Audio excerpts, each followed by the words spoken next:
Voilà. Donc cette fois-ci, on va donc, on se retrouve dans 3ds Max Design. On va donc récupérer ce DXF qui a été généré depuis Civil 3D pour récupérer ces parcelles bâties. Donc pour ça, on va donc passer sur l'interface Dynamite VSP. On va faire un clic droit. Et excusez-moi, en fait, le DXF en fait est pas présent là. En fait, il est présent ici. Voilà. Donc là, vous l'avez ici. On peut donc le récupérer, venir chercher justement le répertoire qui stocke ce DXF. Donc pour ça, je l'avais mis ici.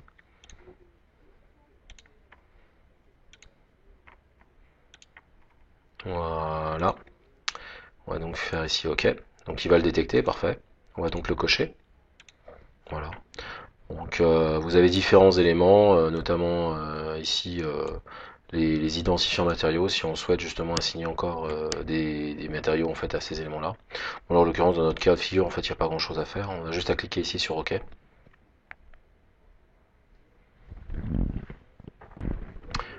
À ce message, en fait, on n'a plus qu'à cliquer ici sur oui. Voilà. Et voulez-vous vraiment annuler la procédure d'importation actuelle? Oui.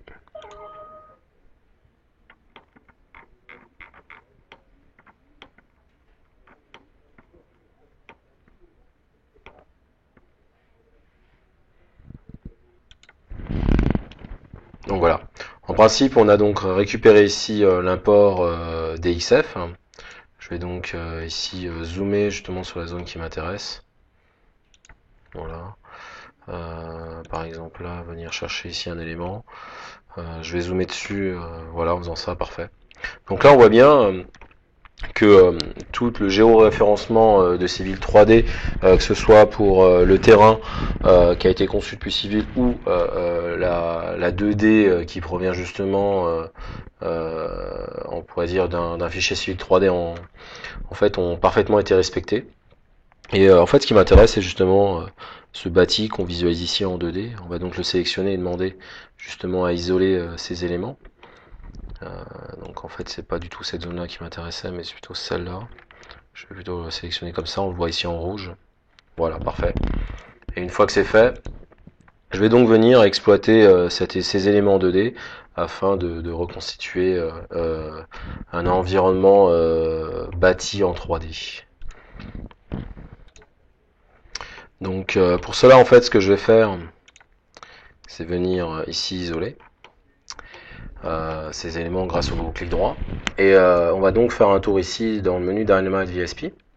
Et on va donc demander ici à utiliser le Building Object Style Editor.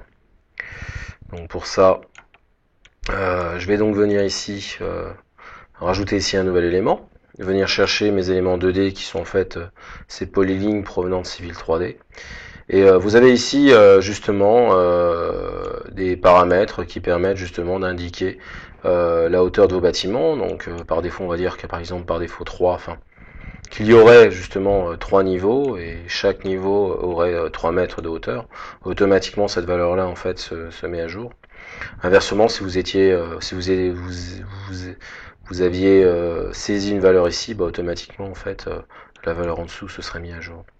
Ici, vous avez la possibilité d'indiquer sous quelle forme en fait les images qui sont en fait visualisées ici sont projetées sur les faces. Donc vous avez en fait par box mapping per floor ou la rigueur per building, les face mapping ou les warp mapping. Donc dans notre cas de figure, en fait, le premier est le mieux approprié. Et ici, vous choisissez justement le type de façade que vous souhaitez avoir. Le simple fait de rouler la molette en fait vous permettra justement d'avoir une visualisation rapide. Voilà. Par exemple, on va prendre celui-ci. Une fois que c'est fait, on n'a plus qu'à cliquer ici sur appliquer. Et vous avez donc ici vos bâtiments qui apparaissent. Bon, il est clair que ce genre on pourrait dire de génération de façade de bâtiments se fait pour des éléments assez génériques.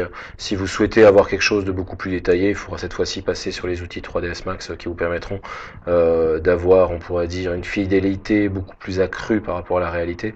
Mais au moins, on ne peut pas enlever l'intérêt d'utiliser cet outil pour générer assez rapidement des environnements urbains génériques.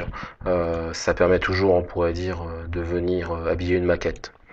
Donc une fois que c'est fait, j'ai plus qu'à cliquer ici sur oui, venir isoler ça et on voit bien maintenant ces éléments se superposer parfaitement sur notre projet. Donc là, le simple fait ensuite de basculer ici sur la vue caméra.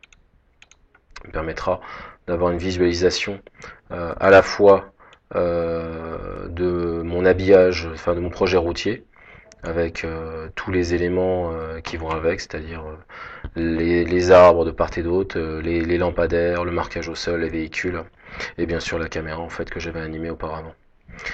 Donc une fois que c'est fait, ben je peux maintenant m'amuser justement à cliquer ici sur lecture afin que je puisse profiter justement de tout ce que j'ai mis en place.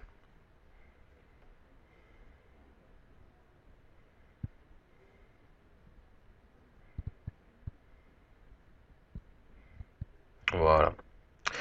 Voilà donc pour cette partie-là, je vous remercie en tout cas.